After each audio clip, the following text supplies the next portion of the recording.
શેરડી ખાતા ખાતા બી મારું જ્ઞાન આપવાનું કામ ઓછું નહીં થાય. જ્ઞાન કોને આપું છે તે જો મહાન વ્યક્તિ લોકો. So hello, good morning guys. તો સરમાં તમને એવું લાગતું હશે કે મેં વાળતી છું, પણ મેં વાળતી નથી, ખાલી તાપવા માટે કચરો ભેગો કરું છું. મસ્ત કચરો ભેગો કરીને સળગાવી દીધો, મસ્ત તાપી લીધું સવારમાં. થાપણું કરીને પછી મસ્ત નાસ્તો લઈ આવી ઘરમાંથી.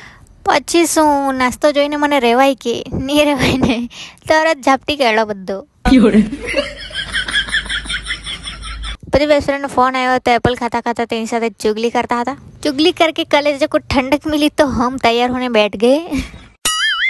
तैयार થતા થતા मेरे दिल में ख्याल आया कि 2026 માં દુનિયા ખતમ થવાની હા, ને આપણા બાજુનું બધા તો ધૂમધામથી લગ્ન કરીને ફ્યુચર પ્લાન કરે છે. સવારમાં સાચું જ મારું દિમાગ ઘૂંટણામાં આવી ગયેલું કે શું મેં અલગ અલગ મોજા પહેરી રહેલી હતી. વાહ દીદી, વાહ દીદી. પછી સરખું મોજું પહેરીને હું નીકળી ગઈ દીદીના રૂમ પર જવા માટે. ત્યાં આવીને મેં મારું થોબડું જોતી હતી થોડી વાર.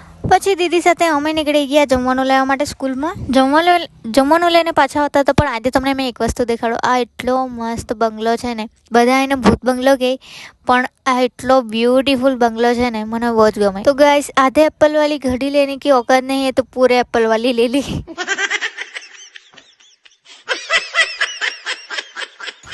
પછી કદી પ્રસાદ.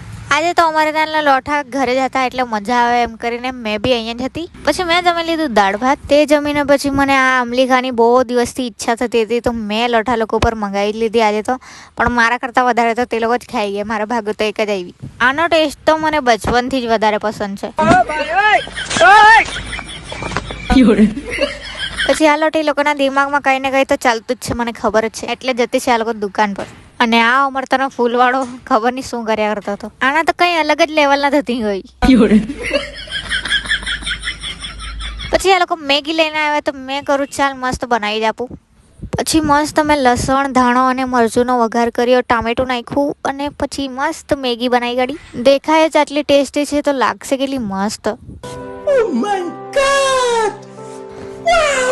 પછી બધાને મેગી વેચીને મેં બી થોડી કાઢી લીધી. સમજ રહ્યો ના. પછી કરી મેં મેગી ટેસ્ટ. એટલી મસ્ત ટેસ્ટી બનાવી હતી ને મેં મેગી જિંદગીમાં પહેલી વાર આટલી ટેસ્ટી મેગી બનાવી હશે મેં. નહીં એમ તો ચીઝવાળી બી સારી લાગે.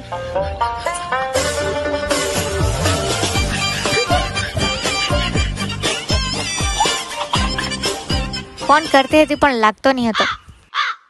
તે ખાઈને ભાંજો લોકો શેરડી લઈ આવ્યા તો તે ખાવા બેઠા અમે.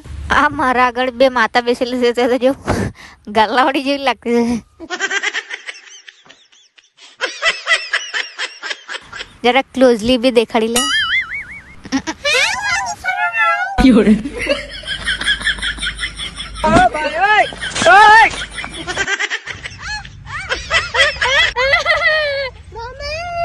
આ નાનું પિચકુથી મેં બિયા કરું.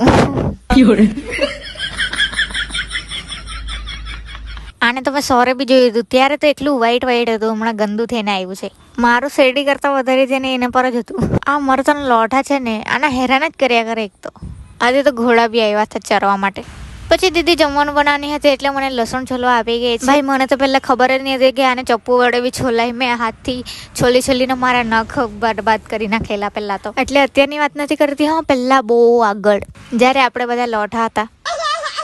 પછી આજે કંઈ એટલું બ્યુટીફુલ સ્કાય હતું ને, એના પછી તો હજુ મસ્ત દેખાતું હતું. એટલું પિંક દેખાતું હતું.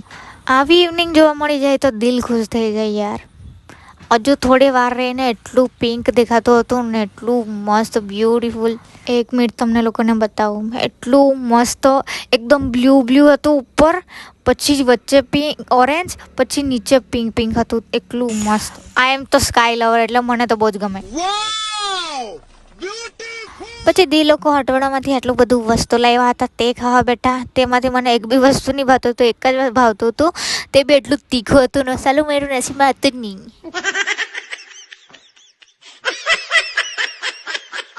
પછી આવી ગઈ હતી હું ઘરે આવીને ખાધા એપલ્સ. અને આ વ્યૂ તો મને યાદ જ રહેવાનો છે, એટલું બ્યુટીફુલ હતું. તો મળીએ કાલે. Bye. Thank you for watching. Good night.